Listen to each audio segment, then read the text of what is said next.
Vishnu ശാലിനിയുടെ latest എപ്പിസോഡിൽ ശാലിനിയാണെങ്കിൽ പറയാനായിട്ട് തുടങ്ങുമ്പോൾ ഡെയ്സി അതൊന്നും സമ്മതിക്കാൻ കൂട്ടാക്കുന്നില്ല. അവസാനം ശാലിനി പറയുന്നുണ്ട്, എന്നെ ഇങ്ങനെ കുറ്റപ്പെടുത്തുന്നതിന് മുമ്പ് ഞാൻ പറയുന്നത് ഒരു തവണ കേൾക്കുക. എൻ്റെ പിന്നെ അമ്മായിയമ്മ നടത്തുന്ന ഒരു ചിട്ടി ഏർപ്പാടുണ്ട്. അതിൽ പിരിവ് നടത്താനായിട്ട് വന്നിട്ടുള്ള ആൾ മാത്രമാണ് ശിവൻ എന്നുള്ളത്. പണം പിരിച്ചുകൊണ്ട് കൊടുക്കുന്നു, ശമ്പളം വാങ്ങുന്നു. അല്ലാതെ ഞാനുമായിട്ടോ ആ വീടുമായിട്ടോ വേറൊരു ബന്ധവും ശിവനില്ല. വെറും ഒരു ശമ്പളക്കാരൻ മാത്രമാണ്. വിശ്വസിക്കാമെങ്കിൽ വിശ്വസിക്ക് എന്നിങ്ങനെ പറയുമ്പോൾ ഡെയ്സി ആ ഒരു പുച്ഛഭാവത്തോടെ നിൽക്കുന്നേ ഉള്ളൂ. പിന്നെ പറയുന്നുണ്ട്, ഇപ്പോഴത്തെ പെൺപിള്ളേർക്ക് മസിൽ പവറുള്ള ഡ്രൈവർമാരെയാണ് ഇഷ്ടമെന്ന് കേട്ടിട്ടുണ്ടല്ലോ. പക്ഷേ എന്നെ പോലെ കുടുംബത്തിൽ പിറന്ന പെൺകുട്ടികൾക്ക് ഈ നര കയറിയ ആളുകൾ തന്നെയാണ് ഡ്രൈവറായിട്ട് ഇഷ്ടം. കേട്ടിട്ടില്ലേ, പാമ്പ് പഴുത്താലാണ് ഏറെ നല്ലതെന്നുള്ളത്. അതുപോലെ തന്നെയാണ് ഇതും, ഒന്ന് മനസ്സിൽ സൂക്ഷിച്ചു വെച്ചോ എന്നിങ്ങനെ പറഞ്ഞിട്ട് ശാലിനി അങ്ങ് പോകാൻ തുടങ്ങുമ്പോൾ ഡെയ്സി വീണ്ടും പിടിച്ചു നിർത്തുകയാണ്. ശാലിനി, ഞാൻ പറയുന്നത് ഇത്രയൊക്കെ പറഞ്ഞില്ലേ, അപ്പോൾ ശിവനെക്കുറിച്ച് എനിക്കറിയാവുന്ന ഒരു കാര്യം കൂടി പറഞ്ഞു തരാം. മനസ്സിൽ ഓർത്ത് വെച്ചിരുന്നാൽ മതി. നിങ്ങൾ ഉദ്ദേശിക്കുന്ന ആളൊന്നും അല്ല ശിവൻ. മാണിക്കോത്ത് മഹേന്ദ്രനേക്കാൾ വിഷബുദ്ധിയുള്ള ആളാണ് ശിവൻ എന്ന് പറയുന്നത്. അവൻ്റെ മനസ്സിൽ നല്ലൊരു ക്രിമിനൽ മൈൻഡ് ഉണ്ട്. വിചാരിച്ച കാര്യം സാധിച്ചെടുക്കാൻ വേണ്ടി അവൻ ഏതറ്റം വരെ പോവും. എനിക്കറിയാവുന്നത് കൊണ്ട് പറയുകയാണ്. വീടിന് മുന്നിൽ ബിവെയർ ഓഫ് ഡോഗ് എന്ന് നമ്മൾ എഴുതി വെക്കാറില്ലേ, അതുപോലെ ബിവെയർ ഓഫ് ശിവൻ എന്നുള്ളത് മനസ്സിലൊന്ന് കുറിച്ചിടുക. സൂക്ഷിച്ചാൽ ദുഃഖിക്കേണ്ട, ഓർത്തു വച്ചോ എന്നിങ്ങനെ ഡെയ്സിയും തിരിച്ചു പറയുമ്പോൾ ശാന്യ വാക്കുകൾ ഇങ്ങനെ ശ്രദ്ധിച്ച് കേട്ട് നിൽക്കുന്നുണ്ട്.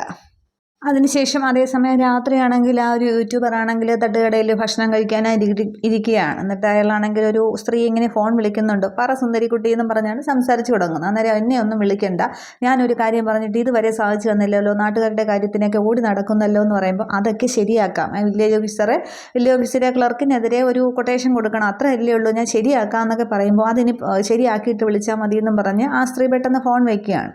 അന്നേരം ഇയാളിങ്ങനെ മനസ്സിലല്ല വെളിയിൽ ഇങ്ങനെ പറയുന്നുണ്ട്, പലതരത്തിലുള്ള കൊട്ടേഷൻ കിട്ടിയിട്ടുണ്ട്. ഇനിയിപ്പോൾ വില്ലേജ് ഓഫീസറെ ക്ലർക്കിന് അടയ്ക്കാൻ പോയപ്പം മാനം കെടുത്തി എന്നുള്ള ഞാനിപ്പോൾ എന്താ ചെയ്യുക, അയാൾക്കൊരു കാമുകിയുണ്ടെന്ന് സംഘടിപ്പിച്ചാലോ എന്നൊക്കെ ഇങ്ങനെ പറഞ്ഞുകൊണ്ടിരിക്കുമ്പോൾ എന്താ ഒരു വഴി ഇങ്ങനെ ചിന്തിച്ച് അയാൾ പറയുകയാണ്. അന്നേരം ശിവനാണെങ്കിൽ അവിടത്തേക്ക് വരുന്നുണ്ട്. വഴി ഞാൻ പറഞ്ഞു തരട്ടെ എന്ന് ചോദിക്കുകയാണ്.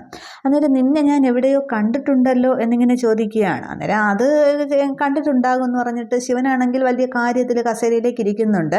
അതെ, വേറൊരു കൊട്ടേഷനാണ്, അതിപ്പോൾ എനിക്ക് അങ്ങോട്ട് സാധിച്ചു തരണം, നിങ്ങളെ ഈ ഏർപ്പാട് എനിക്ക് അങ്ങോട്ട് ഇഷ്ടപ്പെട്ടു. പിന്നെ ഒരാൾ നല്ല രീതിയിൽ ജീവിക്കുന്ന ഒരാൾ തന്നെയാണ്, കാശൊക്കെ ഞാൻ തരാം എന്നിങ്ങനെ പറയുമ്പോൾ ഈ ശിവനെ ആദ്യം ഇയാൾക്ക് അങ്ങോട്ട് മനസ്സിലാവുന്നില്ല. എന്നിട്ട് എന്താണെന്ന് ചോദിക്കുമ്പോൾ നല്ല രീതിയിൽ ജീവിക്കുന്ന ഒരാളൊക്കെ തന്നെയാണ്, പക്ഷേ അയാൾക്കെതിരെ കുറച്ച് ഒരു പിന്നെ മാനം കെടുത്തണം, പൈസയൊക്കെ ഞാൻ തരാം, ഒരു 30 രൂപ അങ്ങോട്ട് വെച്ച് തരുമെന്ന് പറയുകയാണ്. അന്നേരം 30 എന്ന് പറയുമ്പോൾ 30,000 എന്ന് പറയുന്നുണ്ട്. പിന്നെ ബാക്കി അയാളെ നാട്ടിൽ നിന്നേ അങ്ങ് ഓടിക്കുകയാണെന്നുണ്ടെങ്കിൽ ബാക്കി 20 കൂടി തരുമെന്ന് പറയുകയാണ്. അപ്പോൾ ഇയാൾക്ക് മക്കളൊന്നും ഇല്ലേന്ന് ഇങ്ങനെ ചോദിക്കുന്നുണ്ട്. അന്നേരം തലതെറിച്ച ഒരു മകനുണ്ട്, വേറെ ഒന്നും എനിക്കറിയില്ല എന്ന് പറയുകയാണ്. അപ്പം ഈ യൂട്യൂബർ ആണെങ്കിൽ വലിയ ഉത്സാഹത്തിൽ നിൽക്കുകയാണ്, കാശ് കിട്ടുമെന്ന്. അന്നേരം ഞാനിങ്ങനെ കാശ് മേടിച്ച് അങ്ങനെയൊന്നും ചെയ്യാറില്ല, പിന്നെ ജെനുവിൻ ആണെങ്കിൽ എന്നിങ്ങനെ പറയുമ്പോൾ ഇത് ജെനുവിൻ തന്നെയാണ്, സത്യമായ കാര്യം തന്നെയാണെന്ന് പറയുന്നുണ്ട്. അന്നേരം ആളുടെ ഫോട്ടോ ഉണ്ടോ എന്ന് ചോദിക്കുകയാണ്. അതിന് ഫോട്ടോയൊക്കെ ഉണ്ടെന്നേ, ഞാൻ ഫേസ്ബുക്കിൽ നിന്ന് തപ്പി പിടിച്ചതാണെന്ന് പറഞ്ഞിട്ട് ശിവനാണെങ്കിലും തൻ്റെ ഫോണിൽ ഒരു വയസ്സായ ഒരാളിൻ്റെ ഫോട്ടോ എടുത്ത് ഇയാൾക്ക് നേരെ കാണിക്കുമ്പോൾ ഇയാൾ ചാടി ഇങ്ങോട്ട് എഴുന്നേൽക്കുകയാണ്. എൻ്റെ അപ്പന് പറയുന്നോടാ. അന്നേരം ഈ യൂട്യൂബറെ അച്ഛൻ്റെ ഫോട്ടോയാണ് കാണിച്ചത്. അന്നേരം പറയുന്നുണ്ട്, നീയൊക്കെ നല്ലവരെ ആൾക്കാരെ അങ്ങോട്ട് അപകീർത്തിപ്പെടുത്തുമ്പോൾ സ്വന്തം തന്തയെ തന്നെ മുന്നോട്ട് ഇട്ട് തരുമെന്ന് നീ ഒന്നും വിചാരിച്ചില്ലല്ലേ, ഇരിക്കടാന്ന് പറയുകയാണ്. അന്നേരം ശിവൻ്റെ ആ മട്ടും ഭാവമൊക്കെ കണ്ടിട്ട് ഇയാൾക്ക് പേടിയാവുന്നുണ്ടെങ്കിൽ ഇരിക്കുന്നുണ്ട്. എന്നിട്ട് പറയാം, നീ എന്താ പിന്നെ ഗുണ്ടായിസം കാണിക്കുകയാണോ എന്ന് ചോദിക്കുന്നുണ്ട്. അന്നേരം കാണിച്ചില്ലല്ലോ, കാണിക്കാൻ പോകുന്നതല്ലേ ഉള്ളൂ എന്ന് പറഞ്ഞിട്ട് കാരണം നോക്കി ഒന്ന് പൊട്ടിക്കുകയാണ്. ഇയാളങ്ങ് താഴെ വീഴുന്നുണ്ട്. എന്നിട്ട് ഇട്ട് ചവിട്ടുകയും അടിക്കുകയും ഒക്കെ ചെയ്യുന്നുണ്ട്. എന്നിട്ട് ആ ഒരു ചോരിലേക്ക് ചേർത്ത് ഇങ്ങനെ പിടിക്കുന്നുണ്ട്. എന്നിട്ട് നിനക്ക് ഇപ്പോൾ എന്നെ മനസ്സിലാക്കി കാണുമല്ലേ, ജില്ലാ കളക്ടറെ എന്നെയും ചേർത്ത് തേജോവധം ചെയ്ത ആ കഥയിലെ പിന്നെ നായകനാണ് ഞാൻ എന്ന് പറയുന്നുണ്ട്. ആ നായകനാണ് ഞാൻ. ഇപ്പോൾ നീ ഇങ്ങനെ ആളുകളെ അപകീർത്തിപ്പെടുമ്പോൾ നിനക്കിട്ട് 2 എണ്ണം തന്നാലും നീ നാളെയും നിൻ്റെ വേദന അടങ്ങുമ്പോൾ വീണ്ടും ഇറങ്ങും. അതുകൊണ്ട് തന്നെയാണ് നിൻ്റെ വീട്ടിലിരിക്കുന്നവരെ ചേർത്ത് ഞാൻ അങ്ങോട്ട് പണിയായിട്ട് തുടങ്ങിയതെന്ന് പറഞ്ഞിട്ട് വീണ്ടും നന്നായിട്ട് പെരുമാറുണ്ട്. ആ കടയിലെ ആളുകളൊക്കെ ഇങ്ങനെ നോക്കി നിൽക്കുകയാണ്.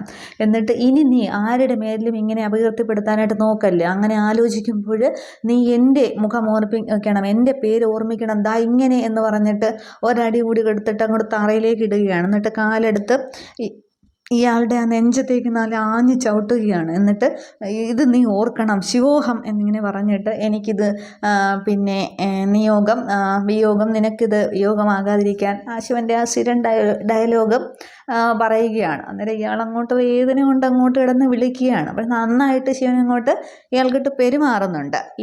ഈ ഒരു പണിക്ക് ഇയാൾ പോയില്ല എന്നാണ് തോന്നുന്നത്. അതേസമയം അവിടെ റസാഖാണെങ്കിൽ രേഷ്മയുടെ കടയുടെ മുന്നിൽ ഇങ്ങനെ വണ്ടി പാർക്ക് ചെയ്തിട്ട് ഇങ്ങനെ വെയിറ്റ് ചെയ്ത് നിൽക്കുകയാണ്. അന്നേരം പിന്നെ രേഷ്മയാണെങ്കിൽ എന്തോ ഫോൺ ചെയ്തിട്ട് ഇങ്ങനെ നോക്കുമ്പോൾ റസാഖിനെ കാണുന്നുണ്ട്. ഈ സമയത്ത് ഷെൽവി ആണെങ്കിൽ ഇറങ്ങാനായിട്ട് ബാഗ് എടുത്ത് ഇറങ്ങുകയാണ്. അന്നേരം പെട്ടെന്ന് ഓടിച്ചെന്ന് ഷെൽവിയെ പിടിക്കുന്നുണ്ട്. നീ ഇതെങ്ങോട്ടാന്ന് ചോദിക്കുമ്പോൾ ഹോസ്റ്റലിൽ എന്ന് പറയുകയാണ്. അന്നേരം നീ ഇപ്പോൾ പോകണ്ടെന്ന് പറഞ്ഞിട്ട് ആ ഒരു ഡ്രൈവർ പയ്യനുണ്ടല്ലേ മാനേജറായിട്ടുള്ള ആ ഒരു പയ്യനെ ഞാൻ വണ്ടി കൊണ്ടുവിടാമെന്ന് പറഞ്ഞിട്ട് ആ പയ്യനെ രേഷ്മ ഫോൺ ചെയ്യുന്നുണ്ടോ, നീ എവിടെയാണെന്ന് ചോദിക്കുമ്പോൾ കടയുടെ അടുത്ത് തന്നെ ഉണ്ടോയെന്ന് പറയുകയാണ്. വണ്ടിയിൽ ലോഡുണ്ടോ എന്ന് ചോദിക്കുമ്പോൾ ഇല്ല എന്ന് പറയുകയാണ്. റസാഖാണെങ്കിൽ കടയുടെ മുന്നിലുണ്ട്, ഞാൻ എന്തെങ്കിലും പറഞ്ഞ് സംസാരിച്ച് നിർത്താം, ആ സമയത്ത് നീ വണ്ടിയുമായിട്ട് വരണം, ഷെൽവി അതിനകത്ത് കയറും, അപ്പോൾ ഷെൽവി കയറുന്നത് കാണാതെ നീ കൃത്യമായിട്ട് ഹോസ്റ്റലിൽ കൊണ്ടാക്കണമെന്ന് പറയുകയാണ്. അന്നേരം അങ്ങനെ ചെയ്യാമെന്ന് പറയുന്നുണ്ട്. വണ്ടിയിൽ ലോഡുണ്ടോ എന്ന് ചോദിക്കുമ്പോൾ ഇല്ല എന്ന് പറയുകയാണ്.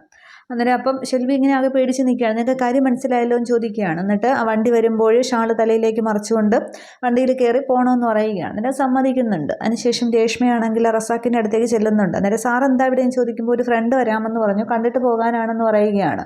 തുടർന്ന് പിന്നെ രേഷ്മയാണെങ്കിൽ ഇങ്ങനെ റസാഖിനോട് സംസാരിച്ചുകൊണ്ട് നിൽക്കുന്ന ആ ഒരു ടൈമിൽ റസാഖാണെങ്കിൽ ഇങ്ങനെ റോഡിലേക്ക് നോക്കിയാണ് നിൽക്കുന്നത്, രേഷ്മ കടയിലേക്ക് നോക്കിയാണ്. അപ്പോൾ വണ്ടി കൊണ്ടുവന്ന കടയുടെ മുന്നിലേക്ക് ആ ഡ്രൈവർ പയ്യൻ കൊണ്ടുവന്ന് നിർത്തുന്നുണ്ട്. ഷെൽവി ആണെങ്കിൽ ഇങ്ങനെ ഷാൾ മറച്ച് വണ്ടിയിലേക്ക് കയറുന്നുണ്ട്. അപ്പോൾ രേഷ്മ ഇങ്ങനെ ഇടയ്ക്കിടയ്ക്ക് ശ്രദ്ധിക്കുന്നുണ്ട്. പക്ഷേ റസാഖ് അത് നോട്ട് ചെയ്യുന്നില്ല, ആ ഒരു സംസാരത്തിലായിപ്പോയി.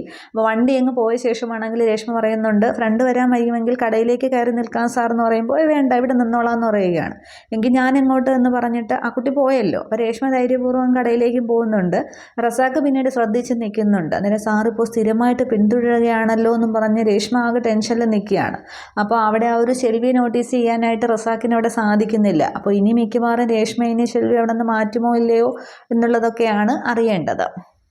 ഇതേ സമയം അവിടെ കുട്ടികളാണെങ്കിൽ ഉറങ്ങിയിട്ടില്ല. സത്യയും പപ്പിയും കട്ടിലിരുന്ന് അവരിങ്ങനെ ഓരോന്ന് പറഞ്ഞ് കളിക്കുകയാണ്. ഈ സമയത്ത് ശാരദാമ്മ വരുന്നുണ്ട്. അന്നേരം രണ്ടുപേരും അങ്ങോട്ട് ഉറങ്ങിക്കേ, നാളെ നേരത്തെ പോകേണ്ടതല്ല, നേരത്തെ വിളിക്കുമെന്ന് പറയുകയാണ്. അന്നേരം എവിടേക്കാണ് പോകുന്നത് ശാരദാമ്മ എന്നിങ്ങനെ സത്യ ചോദിക്കുമ്പോൾ നമ്മുടെ കുടുംബക്ഷേത്രത്തിലേക്ക് അവിടെ ഒരു പൂജ ഉണ്ടെന്ന് പറയുകയാണ്. അന്നേരം ഞങ്ങൾക്ക് വേണ്ടിയാണോ പൂജയെന്ന് കുട്ടികൾ ചോദിക്കുന്നുണ്ട്. അന്നേരം അല്ല എന്ന് പറയുമ്പോൾ അച്ഛന് വേണ്ടിയാണോ എന്ന് ചോദിക്കുമ്പോൾ അതേന്ന് പറയുന്നുണ്ട്. അന്നേരം അച്ഛൻ എന്താ ശാരദാമ്മയെ വരാത്തത്, ഞങ്ങൾ അച്ഛന് വേണ്ടേന്ന് ചോദിക്കുകയാണ്. അന്നേരം ഈ പൂജ കഴിയുമ്പോൾ അച്ഛൻ വരുമെന്ന് പറയുമ്പോൾ പപ്പി ചോദിക്കുന്നുണ്ട് ഉറപ്പ് ചോദിക്കും, ഉറപ്പ് എന്ന് പറയുകയാണ് ശാരദാമ്മ. അത് സങ്കടത്തോടെയാണ് പറയുന്നത്. എന്നിട്ട് രണ്ടുപേരും കിടന്നോളൂ എന്ന് പറയുമ്പോൾ രണ്ടുപേരും കിടക്കുന്നുണ്ട്. ഷീറ്റൊക്കെ ഇങ്ങനെ മൂടി കിടക്കുകയാണ്. എന്നിട്ട് നാളെ രാവിലെ വിളിക്കും, രണ്ടുപേരും മടി കൂടാതെ എഴുന്നേൽക്കണം കേട്ടോ എന്ന് പറയുമ്പോൾ അതൊക്കെ ഞങ്ങൾ ഏറ്റവും ഈ കുട്ടികൾ പറഞ്ഞിട്ട് അവരങ്ങോട്ട് ഉറങ്ങുന്നുണ്ട്. അന്നേരം ശാരദാമ്മയാണെങ്കിൽ കുട്ടികളെ നോക്കിയിട്ട് ആകെ വിഷമിച്ചിരിക്കുകയാണ്. എന്നിട്ട് ആ വിഷ്ണുവിൻ്റെ ഫോട്ടോയിലേക്ക് നോക്കുന്നുണ്ട്. എന്നിട്ട് വിഷ്ണു അന്ന് ശാരദാമ്മയുടെ വീട്ടിൽ വന്ന് ശ്യാമയെ വിളിക്കാൻ വന്നപ്പോൾ പറഞ്ഞ കാര്യങ്ങളിനെ ഓർക്കുന്നുണ്ട്. ഇന്ന് കാണുന്നവരെ ഇപ്പോൾ നാളെ കാണില്ലല്ലോ, എല്ലാവരും ഒരുമിച്ച് ഉള്ള കാലം സന്തോഷത്തോടു കൂടി കഴിയുന്നതല്ലേ സന്തോഷം എന്നൊക്കെ ഇങ്ങനെ വിഷ്ണു പറഞ്ഞതോർത്ത് ശാരദാമ്മ ഇരിക്കുമ്പോഴാണ് ശാലിനി അങ്ങോട്ടത്തേക്ക് വരുന്നത്. തന്നെ ശാലിനിയും കട്ടിലേക്ക് ഇരിക്കുന്നുണ്ട്. കുട്ടികൾ ഉറങ്ങിയെന്ന് ചോദിക്കുമ്പോൾ ഉറങ്ങിയെന്ന് പറയുകയാണ്. അന്നേരം നാളെയാണ് അവിടത്തേക്ക് പോകേണ്ടതെന്നിങ്ങനെ ശാരദാമ്മ പറയുന്നുണ്ട്. അന്നേരം കുട്ടികളെ കൊണ്ട് ഇത് ചെയ്യിക്കുന്നതിനോട് എനിക്ക് യോജിപ്പൊന്നുമില്ല, വിഷ്ണുവേട്ടൻ തിരിച്ചു വരുമെന്നുള്ള പ്രതീക്ഷ തന്നെയാണ്. പിന്നെ സത്യാമ്മ പറഞ്ഞിരിക്കുന്നത് ശിവനെയും കൂട്ടി പോകാനാണ്. ശിവനെയും കൂട്ടി പോയാൽ അത് വേറെ ചില പ്രശ്നങ്ങളൊക്കെ ഉണ്ട് എന്നിങ്ങനെ പറയുന്നുണ്ട്. കുട്ടികളെ കൊണ്ട് അരിയും പൂവൊക്കെ ഇടിക്കുന്നത് എങ്ങനെയാണ് ശിവനുള്ളപ്പോൾ, കുട്ടികൾക്ക് അതിനുള്ള അതുമായിട്ട് പറഞ്ഞാൽ മനസ്സിലാക്കാനും കഴിയില്ല എന്നൊക്കെ ഇങ്ങനെ, അതുകൊണ്ട് ഇതൊന്നും വേണ്ട എന്നിങ്ങനെ പറയുന്നുണ്ട്. അന്നേരം ശാരദാമ്മ പറയുന്നുണ്ട്, അത് നീ വിശ്വസിക്കുന്നത് പോലെ, പക്ഷെ മറിച്ചാണെങ്കിലോ ചോദിക്കുമ്പോൾ അമ്മയെന്നിങ്ങനെ ശാലിനി കരഞ്ഞുകൊണ്ട് വിളിക്കുകയാണ്. അന്നേരം മോളെ ഞാൻ അതുപോലെയല്ല വിശ്വസിക്കുന്നത്, നീ അന്വേഷിക്കാൻ വിട്ടവരും പിന്നെ ആ പെരുമാൾ സ്വാമിയും ഒക്കെ ജാതകം നോക്കി പറഞ്ഞതും ഒക്കെ വിഷ്ണുവിൻ്റെ ഈ ഭൂമിയിൽ ജീവിച്ചിരിപ്പില്ല എന്നുള്ളതല്ലേ. അപ്പോൾ അങ്ങനെ ചിന്തിച്ചാൽ വിഷ്ണുവിൻ്റെ ആത്മാവിന് മോക്ഷം കിട്ടില്ല, നമ്മളിത് ചെയ്തില്ല എന്നുണ്ടെങ്കിൽ മോക്ഷം കിട്ടില്ലേ. പിന്നെ നീ വിശ്വസിക്കുന്നത് പോലെ വിഷ്ണു ജീവിച്ചിരിപ്പുണ്ട് എങ്കിൽ ഇത് ചെയ്തത് കൊണ്ട് വിഷ്ണുവിൻ്റെ ജീവന് ഒരു ആപത്ത് സംഭവിക്കാനായിട്ട് പോകുന്നില്ല എന്നിങ്ങനെ പറയുന്നുണ്ട്.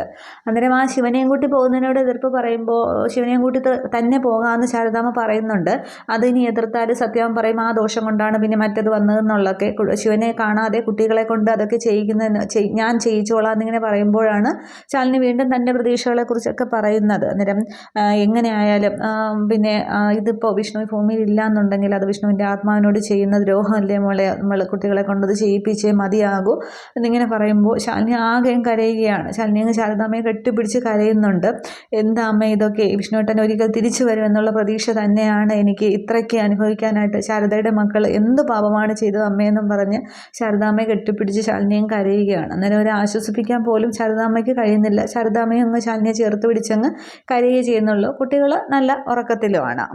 ഈ രാത്രി തന്നെയാണെങ്കിൽ അവിടെ ചന്ദ്രയെ കാണാനായിട്ട് അവിടെ ഗേറ്റിന് വെളിയിൽ പ്രകാശം വരുന്നുണ്ട്. ചന്ദ്ര ഇങ്ങനെ പറയുകയാണ്, എന്താ നിൻ്റെ തീരുമാനം, പിന്നെ ഇത് നിന്ന് രക്ഷപ്പെട്ടേ മതിയാകും, നീ എന്തെങ്കിലും ഒന്ന് ആലോചിച്ച് തീരുമാനിക്കുക എന്ന് പറയുകയാണ്. അന്നേരം എനിക്ക് കുറച്ചുകൂടി സമയം വേണമെന്ന് പറയുമ്പോൾ അതിനൊന്നും ഇപ്പം ഇല്ല, ഞാനിപ്പോൾ എന്താ ചെയ്യേണ്ടതെന്നിങ്ങനെ പ്രകാശം ചോദിക്കുന്നുണ്ട്. അന്നേരം നിനക്ക് എന്തെങ്കിലും ചെയ്യാനായിട്ട് സാധിക്കുകയുള്ളൂ, നിനക്ക് എൻ്റെ അച്ഛൻ്റെ സ്വഭാവം അറിയാത്തത് കൊണ്ടാണ് എന്നിങ്ങനെ പറയുന്നുണ്ട്. അന്നേരമാണെങ്കിൽ ഞാൻ വന്ന് എൻ്റെ അച്ഛനോട് കാര്യങ്ങൾ സംസാരിക്കട്ടെ എന്ന് ചോദിക്കുകയാണ്. അന്നേരം ഒറ്റയ്ക്കാണോ നീ വരാൻ പോകുന്നത്, എങ്കിൽ പിറ്റേന്ന് നിൻ്റെ അടക്കമായി പെട്ടെന്ന് തുണ്ട രണ്ട് എന്നുള്ള രീതിയാണ് അച്ഛൻ്റേത്. നീ നിൻ്റെ വീട്ടുകാരെയും കൂട്ടി വരാൻ നോക്ക്, എങ്കിലേ കാര്യങ്ങൾ നടക്കുകയുള്ളൂ, ഇല്ലെങ്കിൽ ആമ്പിള്ളേർ എന്നെ അങ്ങോട്ട് കൊണ്ടുപോകും എന്നിങ്ങനെ പറയുമ്പോൾ പ്രകാശൻ ഇങ്ങനെ ആകെ വിഷമിച്ച് നിൽക്കുകയാണ്. അപ്പോൾ ആ ഒരു പ്രകാശനോട് അനാഥനാണ് എന്നുള്ള കാര്യം ചന്ദ്രയ്ക്ക് അറിയില്ല എന്ന് തോന്നുന്നു. അത് പറയുന്നതായിട്ടും കാണിക്കുന്നില്ല. അതിനുശേഷം പിറ്റേന്നാണെങ്കിൽ ശാലിനി ആണെങ്കിൽ പോകാനുള്ള റെഡിയാകലാണെന്ന് തോന്നുന്നു. ശാലിനി ഇങ്ങനെ തുണിയൊക്കെ മടക്കി അൽമാരിയിലേക്ക് വയ്ക്കുമ്പോൾ അതിലൊരു കവർ ഇരിക്കുന്ന കാണിക്കുന്നുണ്ട്. അന്നേരം ശാലിനി അതിങ്ങനെ പതിയെ എടുക്കുകയാണ്. എടുത്തിട്ട് അതിൽ നിന്ന് എടുക്കുന്നത് ഒരു വിഷ്ണുവിൻ്റെ ആ ഒരു വെള്ള ജുബ്ബയും മുണ്ടുമാണ് ഇങ്ങനെ എടുക്കുന്നത്. എന്നിട്ട് ശാലിനി ഇങ്ങനെ അണിഞ്ഞ് കണ്ണൊക്കെ നിറഞ്ഞിട്ട് ശാലിനിയാണ് ഇങ്ങനെ ആ ഒരു സംഭവം ഇങ്ങനെ ആലോചിക്കുന്നുണ്ട്. ഒരു ദിവസം ശാലിനി ഇങ്ങനെ റൂമിൽ നിൽക്കുമ്പോൾ ഷീറ്റൊക്കെ ഇങ്ങനെ മടക്കി വയ്ക്കുന്ന ആ ഒരു ടൈമിൽ വിഷ്ണു വരികയാണ്. ഒരു കവറൊക്കെ ആയിട്ടാണ് വിഷ്ണു വരുന്നത്. ശാലിനി എന്നും പറഞ്ഞ് വിളിച്ചുകൊണ്ടാണ് വരുന്നത്. അന്നേരം ഇവിടെ വിരിച്ചുകൊണ്ട് നിൽക്കുകയാണോ എന്ന് ചോദിച്ചിട്ട് അന്നേരം ഞാനൊരു സാധനം കൊണ്ടുവന്നിട്ടുണ്ട് എന്ന് പറഞ്ഞിട്ട് ആ കവറാണെങ്കിൽ ശാലിനിയെ കാണിക്കുകയാണ്.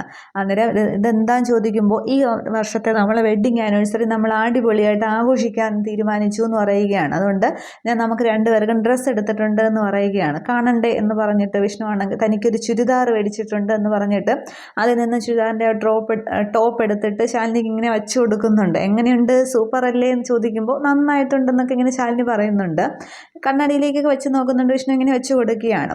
എന്നിട്ട് പിന്നെ എൻ്റെ ഡ്രസ്സ് തനിക്ക് കാണണ്ടേ എന്ന് പറഞ്ഞിട്ട് അതിൽ നിന്ന് ഒരു വെള്ള ജുബ്ബയാണ് എടുക്കുന്നത്. വെള്ള ജുബ്ബയും ഒരു മുണ്ടും കൂടിയാണ് ഇങ്ങനെ എടുക്കുന്നത്. എന്നിട്ട് നമുക്കിത് ഇട്ട് നോക്കാമെന്നിങ്ങനെ പറയുന്നുണ്ട്. അന്നേരം ഇതിപ്പോൾ എന്തിനാ ഇപ്പോഴേ ഇട്ട് നോക്കുന്നത്, അന്നിട്ടാൽ പോരെ എന്നിങ്ങനെ ശാലിനി ചോദിക്കുമ്പോൾ പാകമാണോ എന്ന് നോക്കണ്ടേ, അല്ലെങ്കിൽ കൊടുത്ത് മാറ്റി മേടിക്കണ്ടേ എന്നിങ്ങനെ വിഷ്ണു പറയുകയാണ്. അന്നേരം അത് ശരിയാണ് എന്നിങ്ങനെ പറയുന്നുണ്ട്. എന്നിട്ട് ഞാൻ എന്തായാലും ഇതങ്ങോട്ട് ഇട്ട് നോക്കാം എന്ന് പറഞ്ഞിട്ട് വിഷ്ണു ആദ്യം ഡ്രസ്സ് മാറുന്നുണ്ട്. എന്നിട്ട് ആ വിഷ്ണു ആണെങ്കിൽ ആ ഒരു വെള്ള ജുബ്ബയും മുണ്ടും ഇങ്ങനെ ഉടുത്ത് ഇങ്ങനെ നിൽക്കുകയാണ്. എന്നിട്ട് ശാലിനി ഇങ്ങനെ അടിമുടി വിഷ്ണുവിനെ തന്നെ നോക്കി നിൽക്കുന്നുണ്ട്. വിഷ്ണു ഇങ്ങനെ എങ്ങനെയുണ്ട്, നല്ലതായിട്ടില്ലേ, അളവെടുത്ത് തയ്പ്പിച്ച പോലെ ഇല്ലേ എന്നൊക്കെ ഇങ്ങനെ വിഷ്ണു ആണെങ്കിൽ ശാലിനിക്ക് നേരെ ചോദിക്കുകയാണ്. അതിനെ കൊള്ളാമെന്ന് പറഞ്ഞിട്ട് വിഷ്ണു ഇങ്ങനെ കണ്ണാടിയുടെ മുന്നിലേക്ക് ചെന്നിട്ട് ഇങ്ങനെ മീശയൊക്കെ പിരിച്ച് ഇങ്ങനെ നിൽക്കുകയാണ്. ശാലിനി ആ ചുരിദാറിട്ടില്ല, പക്ഷേ വിഷ്ണു ഇട്ടു. അപ്പോൾ ആ ഒരു സീനാണ് കാണിക്കുന്നത്. പക്ഷേ അതിൻ്റെ ആ ഒരു ബാക്ക്ഗ്രൗണ്ട് സീനൊക്കെ ഒരുമാതിരി ശോകം നിറഞ്ഞ ഒരു സീനൊക്കെയാണ് കാണിക്കുന്നത്. വിഷ്ണുവിൻ്റെ ആ ഒരു വെള്ള വേഷമൊക്കെയാണ് കാണിക്കുന്നത്. അതിന് എന്ത് മാറ്ററാണ് ഇനി ഒളിഞ്ഞിരിപ്പുള്ളതെന്ന് അറിയില്ല. അതിന് പുറകെ വരുമായിരിക്കും, അതിന് കാണാം. പിന്നീടാണ് അവരിനി ഈ എപ്പിസോഡിലുള്ളൂ. അടുത്ത എപ്പിസോഡിലാണ് അവരിനി ശിവനെയും കൂട്ടി ആ ഒരു അമ്പലത്തിലേക്ക് പൂജയ്ക്കൊക്കെ പോകുന്നത്. അതൊക്കെ നമുക്ക് കാണാം. നാളെ എപ്പിസോഡില്ല, ഇനി മറ്റന്നാളേ ഉള്ളൂ. Okay, thank you.